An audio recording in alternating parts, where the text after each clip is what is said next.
Y yo todo esto lo hago para que interpreten los nombres de la Biblia. ¿Quieren seguir? Punto número 3.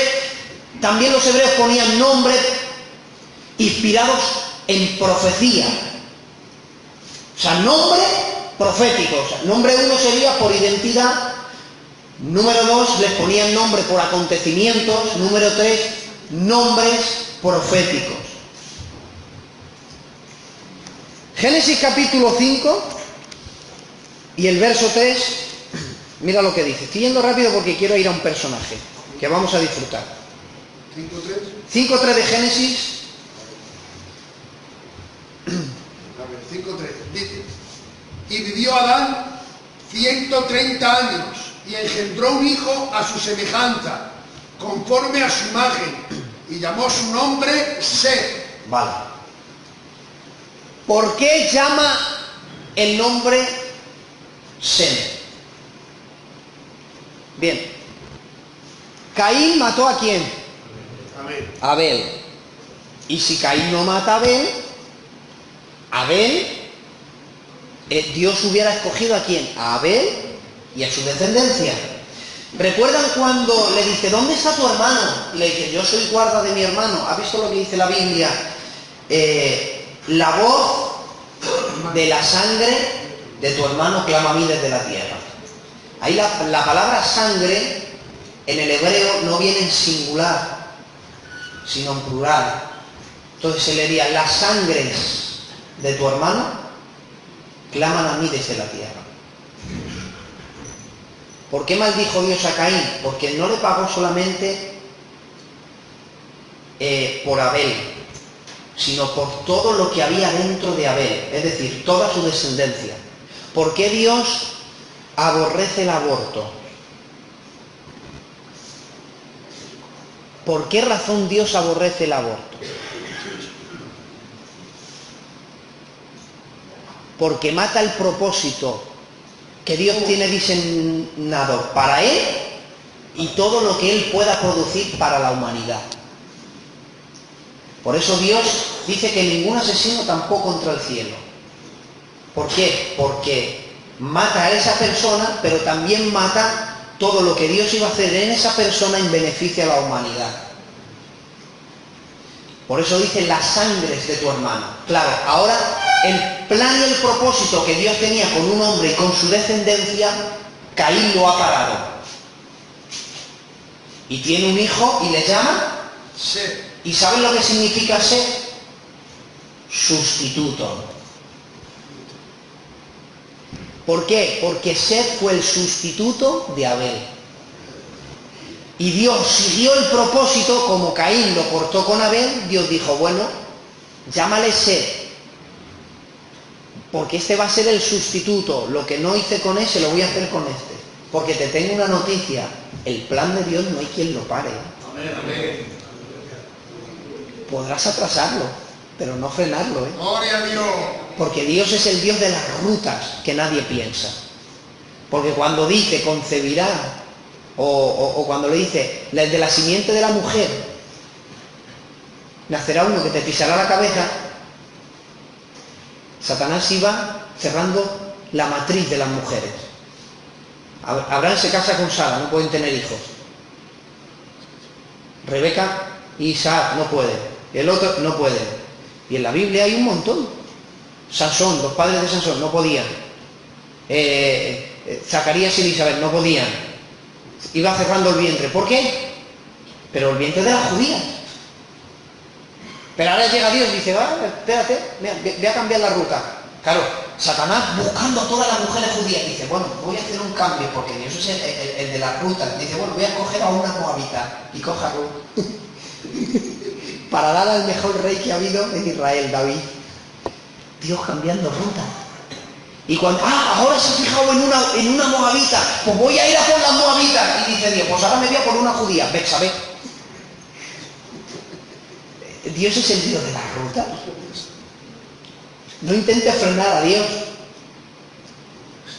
que se frenará usted antes. Ayude a la obra de Dios. Nombre por profecía estamos, ¿no? Bien, hay un personaje en la Biblia que aparece tan solamente en 3 ocasiones. Es el personaje enigmático. ¿Están bien? Es el personaje enigmático. Es Enoc, del cual se han creado leyes, leyendas, mitos. Enoc. Nosotros vamos a usar únicamente la Biblia como fuente de información. Enoc aparece en 3 ocasiones en la Biblia. Muy poco, pero cada vez que aparece da que hablar. Porque el éxito de una vida cristiana no es que aparezca mucho, es que cuando aparezca dé que hablar. Gloria a Dios. Y la primera vez que aparece Enoc es en Génesis, la segunda vez que aparece es en Hebreos y la tercera vez que aparece es en la carta a Judas. 3 veces en la Biblia. Pues bien, Hebreos 11:5. ¿Lo tienes por ahí? Te había dado algunos textos. Uh-huh.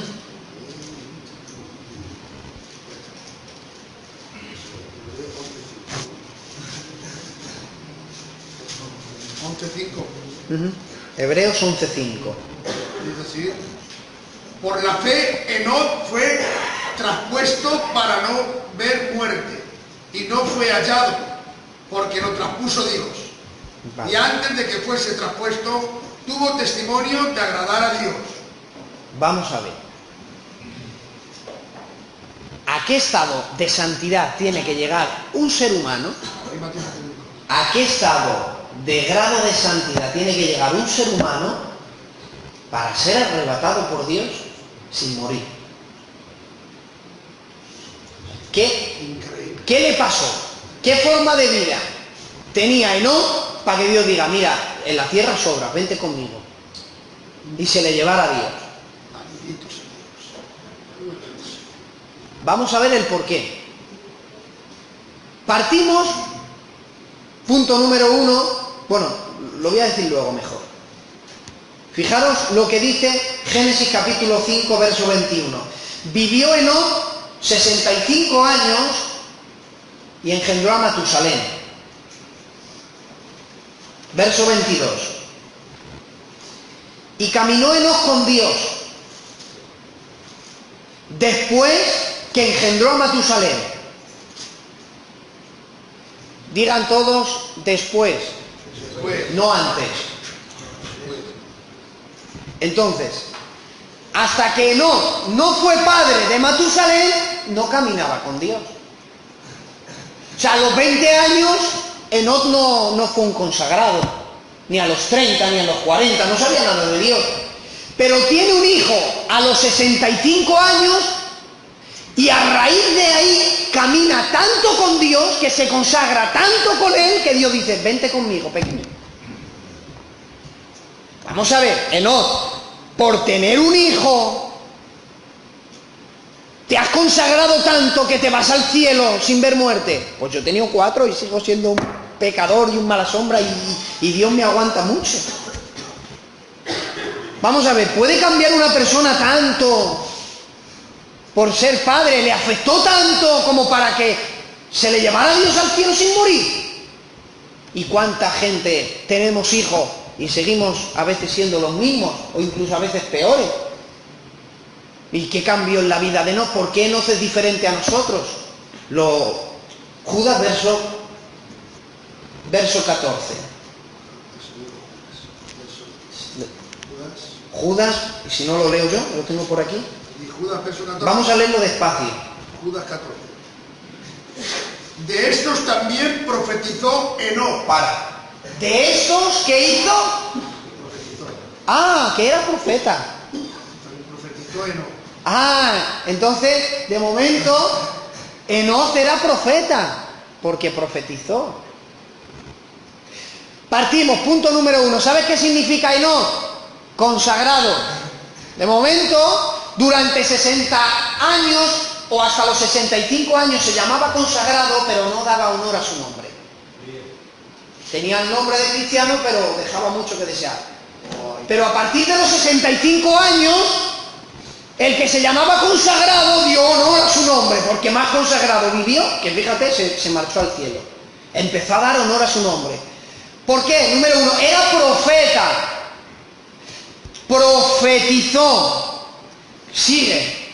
Profetizó Enoc y ahora digo el porqué. De esto también profetizó Enoc desde ¿Qué dice? Adán. Séptimo desde Adán. Séptimo desde Adán. Es decir, que contando las generaciones, generación 1, la 2, la 3, la 4, la séptima generación era la generación donde nació Enoc. En la Biblia los números tienen también su significado. El 7, ¿qué significa? Perfección. Entonces, Enoc nació en un tiempo donde el que quería ser consagrado podía ser consagrado y perfecto. O sea, nació en un tiempo justo para que los hombres llegaran a la perfección. Tenía todas las cualidades los seres humanos en el tiempo de Enoc para ser santos, porque pertenecían a una generación que tenía las tendencias a ser perfectos. Por eso Enoc fue perfecto. Enoc, séptimo desde Adán, profetizó diciendo, ¿qué dijo? Y aquí vino el Señor con sus santas decenas de millares. Cuando vino Cristo, ¿vino con sus santas decenas de millares? No. ¿Y esto cuándo va a ocurrir? Ocurre después de la gran tribulación. ¿Sabes qué es esto? ¿Sabes cuál es el contexto? Apocalipsis 19, que viene en un caballo blanco y tras él un ejército de ángeles. ¿Dónde vivió Enoc? ¿Qué libro? Decidme, ¿qué libro? Génesis, antes del diluvio, ¿no? ¿Cuándo se cumple esa profecía? ¿En qué libro? Capítulo 19. ¿Cómo es posible que alguien profetice en Génesis y sea una profecía que se va a cumplir después de la gran tribulación? ¿Lo tienes por ahí? Sí. Pues léelo. Entonces vi el cielo abierto, aquí un caballo blanco, y el que lo montaba se llamaba Fiel y Verdadero, y con justicia juzga y pelea. Sus ojos eran como llamas de fuego. Había en su cabeza muchas diademas. Tenía un nombre escrito que ninguno conocía sino él mismo. Estaba vestido de una ropa teñida en sangre, y su nombre es el Verbo de Dios. Gloria a Dios. Y los ejércitos celestiales, vestidos de lino finísimo, blanco y limpio, le seguían en caballo blanco.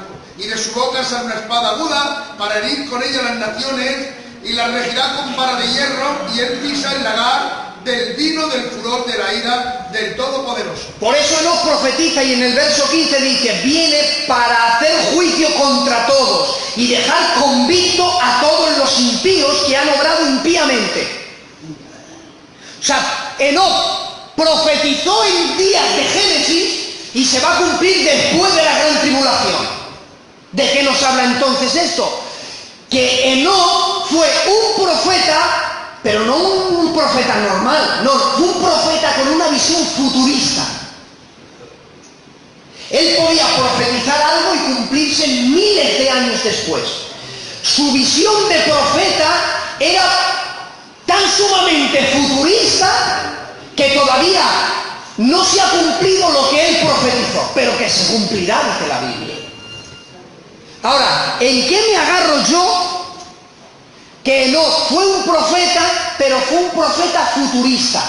Porque tengo que tener Biblia, si no, muy bien, te la has inventado. No, tengo que tener Biblia para yo decir, porque fijaros, aún así es como me serviría. Porque toda doctrina o enseñanza tiene que ir acompañada de un texto y de su contexto, porque si no creamos un pretexto. Muy bien. Y volvemos locos. Es que por un texto forma una doctrina. Bueno, pues yo voy a decir que las burras hablan, porque como hay una burra que habló, todas las burras hablan. No, es que hay casos en la Biblia donde un texto no implica una doctrina. Son casos aislados. Las serpientes hablan. Yo digo, no, bueno, es que en Génesis una serpiente habló. Y voy yo y hablo con las serpientes. Son casos aislados en la Biblia. Imagínate que yo vengo aquí, no hay nadie ciego, ¿no? En Talavera. Bueno, imagínate que viene un hermanito que está ciego, y voy yo a la calle, saco barro, y se lo pongo en los ojos, y cojo mi saliva y... ¿Por qué haces eso, genio? No, es que Jesús lo hizo. No, pero es que fue algo aislado, es que él lo hizo porque lo hizo y se acabó, ya no funciona más. Como dije en Canaán, Claudio Presson en el año 95 cogía la chaqueta, la tiraba y se caían un montón de gente y vino un avivamiento. ¿Funcionó? Sí. Luego todo el mundo quería tirar chaquetas. Pues ninguno se caía. Porque lo que funcionó con él, Dios no tiene la obligación de que funcione con otro. Porque hay cosas que están aisladas en la Biblia. Pero ¿de dónde me saco yo que Enoc fue un profeta con una visión futurista? Génesis capítulo 5, verso 21. Y engendró a Matusalén. Y ahora dice, después que engendra a Matusalén, se tira 300 años caminando con Dios de una manera tan sumamente santa que a los 365 años le dice Dios, mira, vente conmigo, ya sobras en la tierra. El por qué llegó a este grado de santidad, miren, luego lo voy a interpretar. Matusalén nace cuando Enoc tiene 65 años. Ahora no necesito que no se pierda, o que yo lo explique bien, mejor. Matusalén, cuando Matusalén nace, tiene Enoc 65 años. ¿Vale? Ahora, cuando Matusalén tiene 187 años, él ha tenido un hijo. Y a ese hijo le ha puesto Lamec. Entonces, a los 187 años, Matusalén es padre de un hijo que lo llama Lamec. Cuando Lamec tiene 182 años, tiene un hijo y le pone por nombre Noé. Hasta ahí me he explicado bien, ¿no? Enoc nace, a los 65 años es padre. Matusalén, cuando tiene 187 años, es padre de Lamec. Lamec, cuando tiene 182 años, es padre de Noé. Y fijaros, 187 años más 182, ¿cuánto suman? 369 años. Es decir, que cuando nació Noé, Matusalén tenía 369 años. ¿Hasta ahí estoy siendo claro? Sí. Bien. Cuando nace Noé, Matusalén tiene 369 años. ¿Tienes ahí la Biblia? O pues mire, si no lo leo. Génesis capítulo 7 y el verso 6, leemos esto. Noé era de 600 años cuando el diluvio de las aguas vino a la tierra. Hemos dicho que cuando Noé nace, Matusalén, ¿cuántos años tiene? 369. Cuando Noé tiene 600 años, viene el diluvio. 369 o 369 más 600 de Noé, ¿cuántos suman? 969 años. Dice la Biblia que Matusalén vivió 969 años. Es decir, que el mismo día que murió Matusalén, Dios envió el diluvio a la tierra.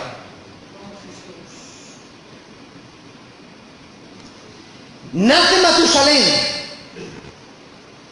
Lo repito porque está el pastor, por si luego me quiere corregir. Cuando Matusalén nace, Enoc tiene 65 años. Bien.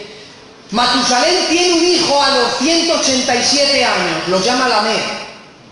Cuando Lamec tiene 182, tiene un hijo, lo llama Noé, que son 369. 600 años después viene el diluvio. Ese mismo día murió Matusalén.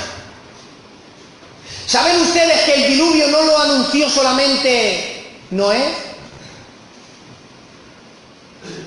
Hay quien cree que el diluvio lo anunció Noé.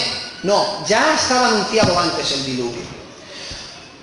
A ver, Enoc, ¿por qué razón cuando tienes un hijo te consagras tanto que Dios te tiene que llevar? Porque hemos visto que Enoc era profeta con una visión futurista. Le llama a su hijo Matusalén. Hay un dicho, ¿es más viejo que quién? Porque Matusalén fue el ser humano que más ha vivido, 969 años. ¿Sabes qué significa Matusalén? Cuando se muera, lo enviaré.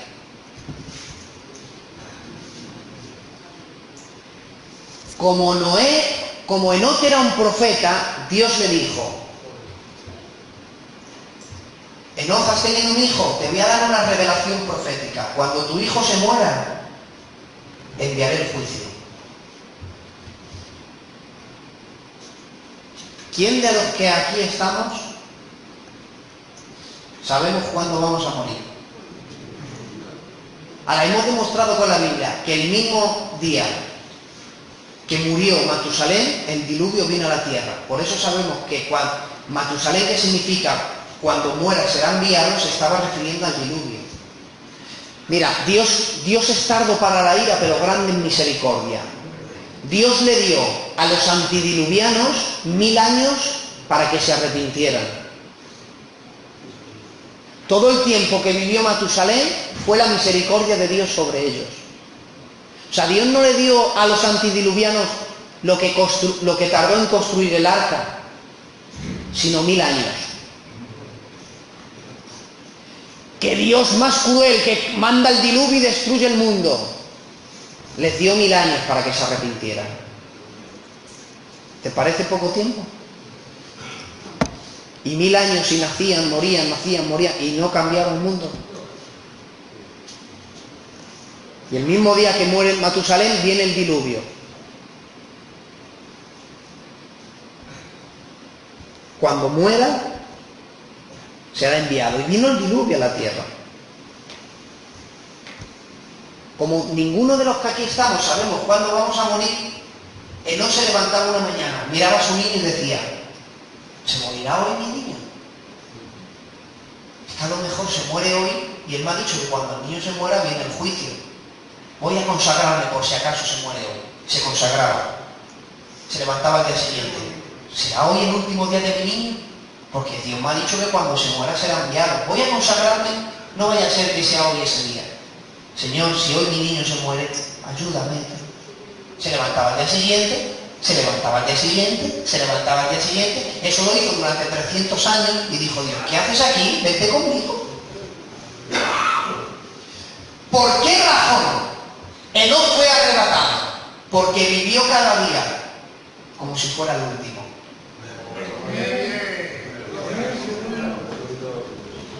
¿Y saben ustedes que Enoc es un tipo de la iglesia? Gloria a Dios. ¿Y saben cuál es el secreto para que cada uno de los que estamos aquí seamos arrebatados? Vivir el día como si fuera el último.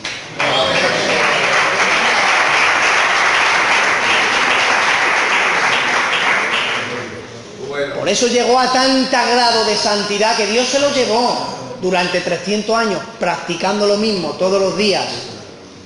Decía alguien muy querido que está con el Señor, decía mi abuelo, decía: vive como si Cristo hubiera muerto ayer, resucitado esta mañana y viniera esta noche. Y dice la Biblia: quien quiera venir en pos de mí, niéguese a sí mismo, tome su cruz cada día. Ser cristiano es una decisión diaria. No es que cogiste la cruz y te la pegó Dios a la espalda y ya no. No. La lucha de la vida cristiana empieza cuando te levantas. Esta mañana, cuando yo me he levantado, lo de ayer no contaba. Ayer, una bendición, Señor. Ayer, en una tarde y noche, he predicado 3 mensajes, pero hoy me he levantado y no cuenta. Y hoy es un día nuevo que Jehová ha hecho. Hoy es un día nuevo. No cuenta lo de ayer. Yo vivo cada día como si fuera el último. Aunque ayer yo prediqué 3 mensajes y algún hermano pude hacer bien, no me cuenta. Yo digo, no, eso ya ha pasado. Ahí queda, en el memorial de Dios. Pero ya no me cuenta. Hoy tengo que vivir una vida cristiana. Vivir cada día como si fuera el último. O sea, hoy cuando yo me he levantado le he dicho a Dios: Señor, quiero volver a coger tu cruz. Y a la hora de dormir esta noche en la casa, la dejo ahí. Cuando yo me duermo, hago a un lado, en la mesilla, ahí dejo mi cruz. para que cuando me levante al día de mañana decida volver a coger la cruz y seguir siendo cristiano. A veces nos levantamos, como creemos que tenemos la cruz pegada a la espalda, nos levantamos, nos olvidamos de tomar la decisión de coger la cruz, salimos a la calle, estafamos, mentimos, robamos, hacemos de todo. ¿Por qué? Porque nos hemos olvidado la cruz en la casa. Porque Dios ha dicho, la decisión de tomar la cruz será cada día. Y cuando yo siento la cruz en mis espaldas, cuando voy a pegar, digo, no, es que tengo la cruz en mis espaldas. Pero claro, como me la dejo a la casa, de una semana me la dejo 6 días, me tiro 6 días pecando, viene el domingo, soy santo y quiero el pacto. ¡No! La decisión de ser cristiano es una decisión diaria. Toma tu cruz cada día. El alimento espiritual es diario. Dios dijo que el maná se recogiera una porción diaria. Y dijo que nadie coja 2. Porque al segundo día se echaba a perder. Dios un día me habló y me dijo, contigo será una relación diaria o no tendré nada. Un día alguien en un sueño, yo vi un sueño, fijaos, no lo entendí hasta después, que yo no conocía la Biblia ni nada, pero veía a alguien que salía con un cachorro de león y estaba yo parado y venía y no le veía la cara y me lo tiraba así, yo lo cogía. Me dijo, serás como el maná. Claro, yo decía, ay, qué bien, Dios me ha dicho en un sueño que yo seré como el maná. Y es que el maná era dulce. Ay, voy a ser dulce. Y el maná alimentaba, ay, Dios me va a usar para alimentar. Y luego leía el maná y decía, es que el maná era diario. Y entendí que mi relación con Dios se consiste en una relación diaria. Por eso he dicho que lo que hice ayer para mí no me cuenta. Cuenta lo que hoy he hecho. Por eso, mira, puede tener... Ayer yo pude haber visto a Dios en la zarza. Moisés vio a Dios en la zarza, ¿sí o no? Y le dice, vete y libera a mi pueblo. Y coge a su mujer y a su niño, venga, vamos, que Dios, voy a ir a liberar a mi pueblo. Es como, por ejemplo, te va a pastorear. Coge a tu esposa, vámonos a pastorear. Pues venga, vete a liberar a mi pueblo. Coge a su mujer, coge a su niño, venga, a liberar a su pueblo. Viene la noche y dice, ¿dónde dormimos? En la calle. Dice, no, vamos a meternos en una posada, dice la Biblia, como un hotel. Vamos a meternos aquí a dormir. Y cuando van a dormir, viene el ángel de Jehová y quiere matar al niño. Pero vamos a ver.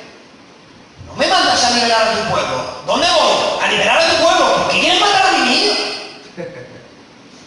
¿No llamas tú a Israel tu primogénito? Porque quieres matar al niño. Si encima, si me voy a otro lado y no te hago caso, vale, pero que es que voy a Egipto, no sé si lo sabes, que me han mandado yo hoy.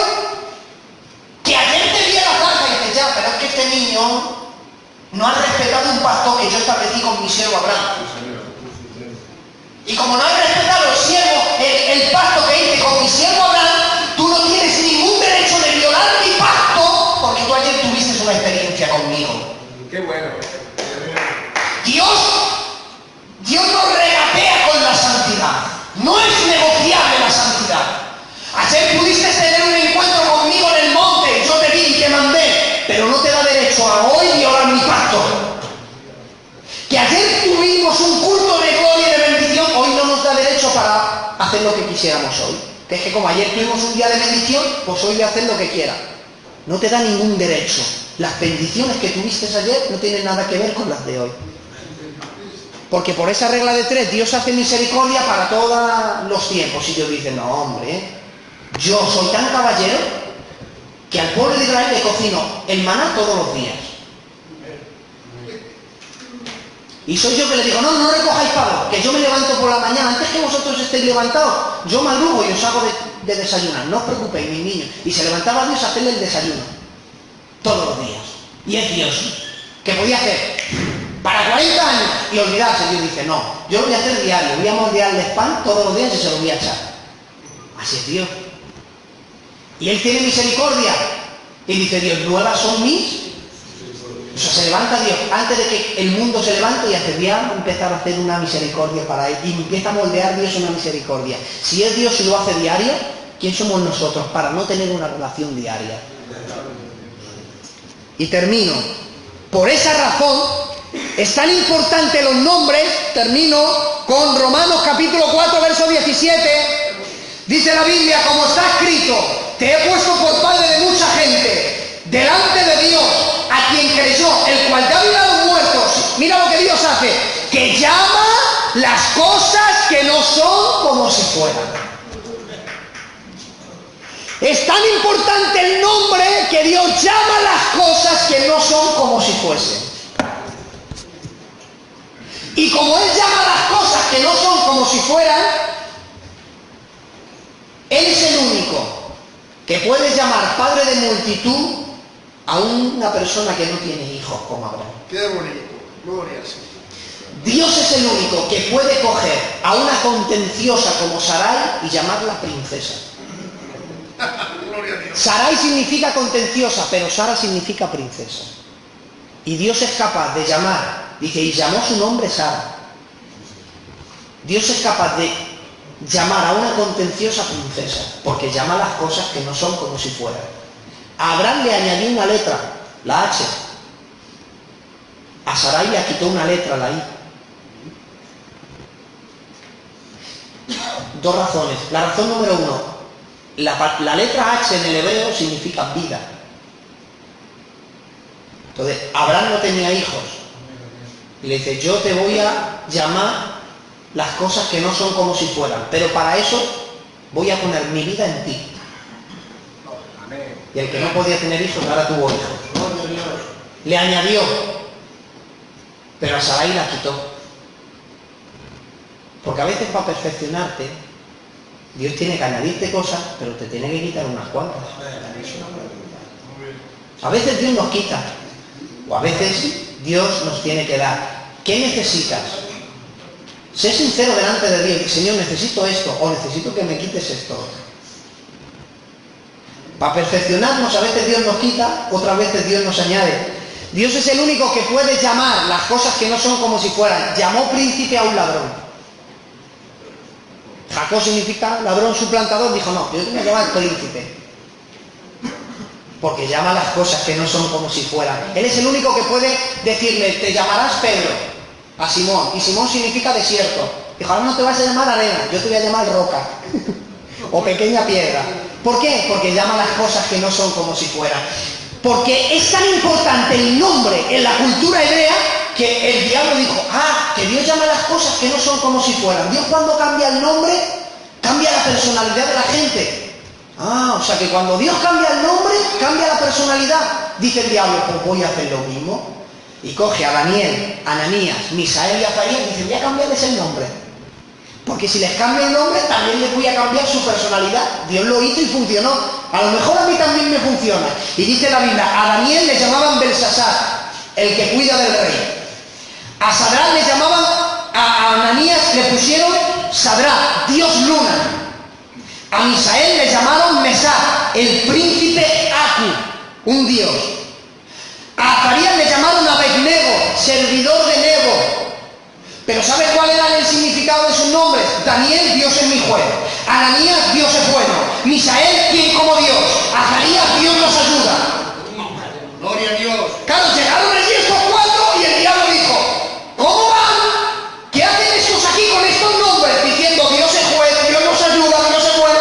Y dijo Satanás, no, yo he visto que a Dios le funciona cuando cambia los nombres a la gente, cambia sus personalidades, les voy a cambiar el nombre para ver si los cambio por dentro, pero no funcionó. Gloria a Dios. Porque el diablo es un imitador, pero siempre le sale mal. Nunca le salen las cosas como Dios. Aún el diablo sabe el poder de los nombres. Por esa razón, culminación y promesa. ¿Tocas el piano? Es que como cada vez que hablo de él me emociono. Los nombres son tan importantes que dice Isaías 6:9, porque un niño nos es nacido y un hijo nos es dado. Santo Dios. Y el principado sobre su hombro. Alaba mi vida, Padre. Y se llamará su nombre. Admirable. Gloria a Dios. Consejero. Dios fuerte. Padre eterno. príncipe de paz.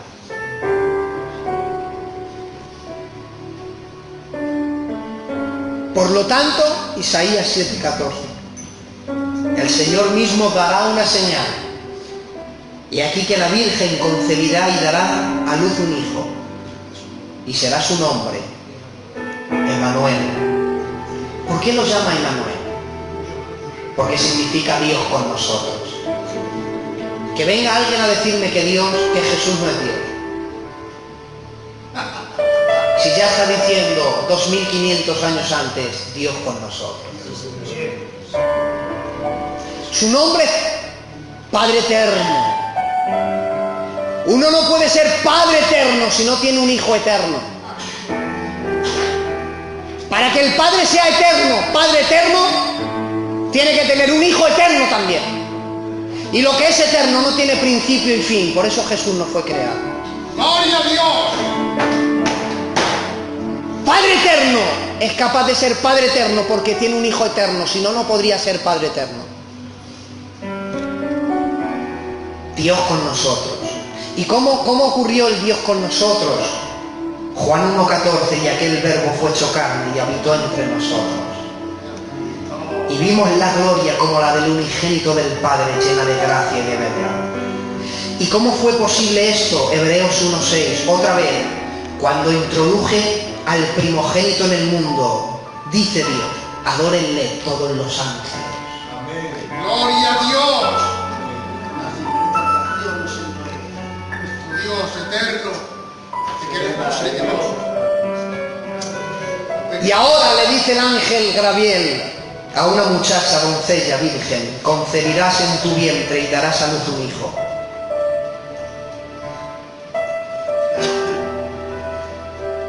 Y llamará su nombre Jesús.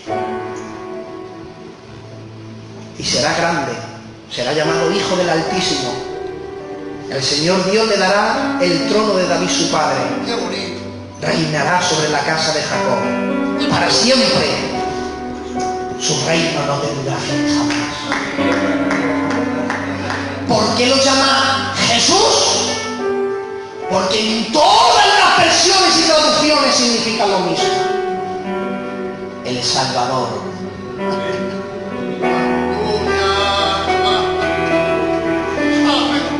El que nos salvaba no se podía llamar Jacob, su plantador. El que nos iba a llamar no se podía llamar Isaac, risa. El que nos salvó tenía que llamarse Salvador. Por eso Jesús, porque salvará al mundo de sus pecados. Y como ha salvado al mundo por sus pecados, terminamos. Por lo cual Dios lo exaltó hasta lo sumo y le dio un nombre sobre todo nombre. Podrán haber habido muchos nombres a lo largo de la historia, pero que tendrá el nombre de Jesús que aún los demonios tienen miedo. Jesús. No hay otro nombre dado a los hombres en el que pueda ser salvo. Hay un nombre que es tan glorioso que Dios lo exaltó hasta lo sumo. ¿Cómo es posible que ante un demonio digas en el nombre de Jesús tiembla? ¿Qué ocurre? ¿Por qué el nombre de Jesús? Porque es Salvador, es Dios con nosotros. Agárrate a ese nombre que tiene poder. El nombre de Jesús, por eso se doblará toda rodilla de los que están en los cielos, de los que están en la tierra, debajo de la tierra. Toda lengua confesará: Jesucristo es el Señor, para Dios, para la gloria del Dios Padre. Porque no hay otro nombre dado a los hombres en el que podamos ser salvos, porque es un nombre sobre todo nombre. Los nombres y la Biblia. ¿He sido claro esta mañana? Yo con que hayan entendido, me marcho a casa bendecido. Talavera, os quiero. Bendiciones.